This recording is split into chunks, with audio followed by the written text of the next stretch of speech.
Hello and welcome to this episode of One Thing That Really Matters.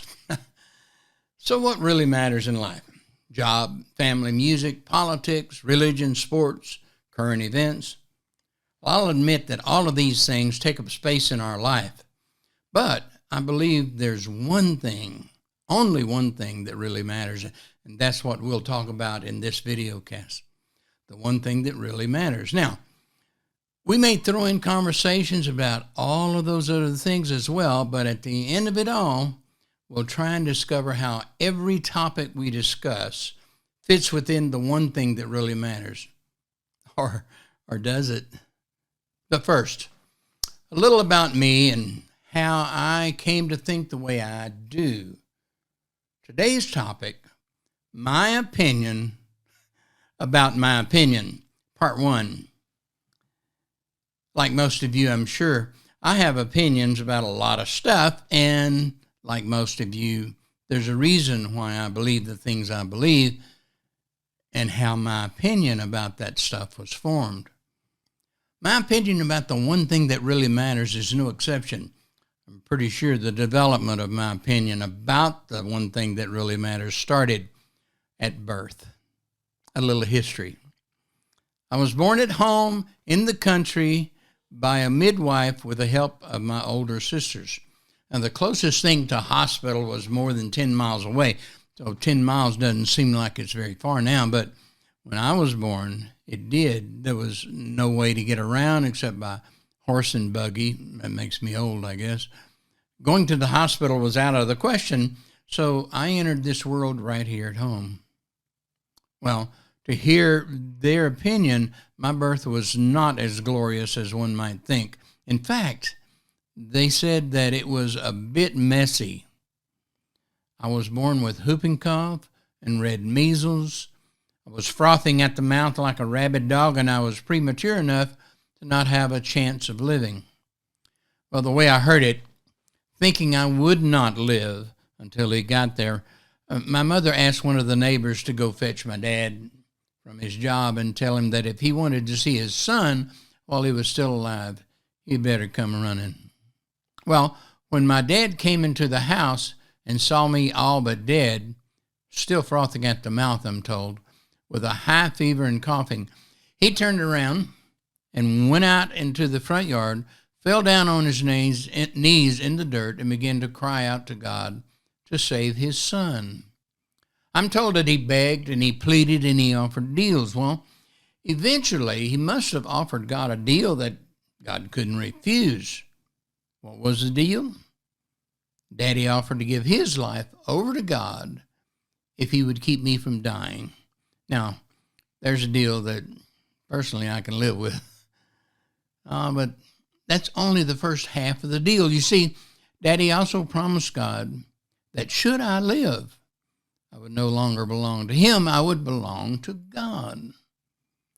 Mother says it was at that moment that my fever broke, the frothing stopped, and I began to breathe normally. Now, I'll be honest with you, I don't remember that, but I believe what she said. So I believe prayer works, and I doubt anyone can change my opinion about that. Well, a few months later, my dad was true to his promise and gave his life to Christ. I suppose he even gave me to God as well, although you wouldn't know it by the way he kept telling me what to do, what to think, how to act, all that kind of stuff. Well, at least for the next 16 years. Anyway, it wasn't long before what I call, now that I'm grown, my hell-raising, whiskey-drinking, wife-beating, don't give me no lip, I'll hunt where I want, when I want, and kill what I want, no-nonsense papa was a hellfire and brimstone, you're going to go to hell if you don't repent preacher.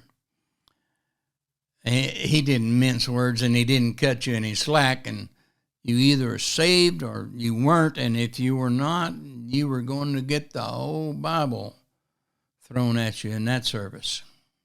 I think I started forming my thoughts about the only thing or the one thing that really matters against that kind of a backdrop. And at quite an early age, too. It's also probably noteworthy that I grew up in a house full of girls, 7 sisters to be exact. Now, even though I had 7 sisters, I readily admit that I still don't understand women, but I have my opinion. Anyway, I discovered early on that things that mattered to me were not necessarily the things that mattered to my sisters. Still that case, by the way. Now, if you add into the mix, when I was growing up, we went to church on Sunday morning, Sunday night, Tuesday night, Thursday night, and Saturday night. And we didn't have church on Wednesday night, but like other churches, but the other churches did have church on Wednesday night. So we visited another church somewhere. So I think it's reasonable to think that much of my understanding about the one thing that really matters came from my extensive, and I do mean extensive, church background.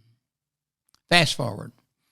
When I was 16, I decided that it wasn't necessary to go to church every freaking night of the week and on weekends too. So I decided I was going to quit. As I recall, it was on a Sunday night. Every church service, my dad had a habit of making a swing through the house, which was next door to the church, right before service time, so as to remind any of us kids who might be straggling that it was time to go to church. On that particular Sunday night, when he made his rounds, I was in the kitchen. As usual, he said something like, "Boy, it's time for church. You need to get on over there." "No, I'm not going," I said. "What was that?" He stopped in his tracks and he looked directly at me. "What did you say?" he asked. Well, I said, "I'm not going to church anymore. I don't care if you beat me to death. I'm not going to church anymore." Well, after a long pause, much to my surprise, he turned and walked out the back door of the house without saying a word. We never discussed it again, and I didn't go to church again either till I was 27 years old. It was during this hiatus from church that I began to find out the difference between what really mattered and what I just thought mattered. So, in the next episode, I'll wrap up how I came about forming my opinions and how I decided what is the one thing that really matters. And I'll tell you what that one thing is so you can either agree or disagree. Either way, I hope to generate an opportunity for critical thinking and maybe even personal awareness. By the way, it doesn't bother me if your opinion is different than mine. As I will say every time, I reserve the right to be wrong. Been there, done that, got the t-shirt. But that's not the one thing that really matters. I hope you'll enjoy it. I'll see you next time. The one thing that really matters.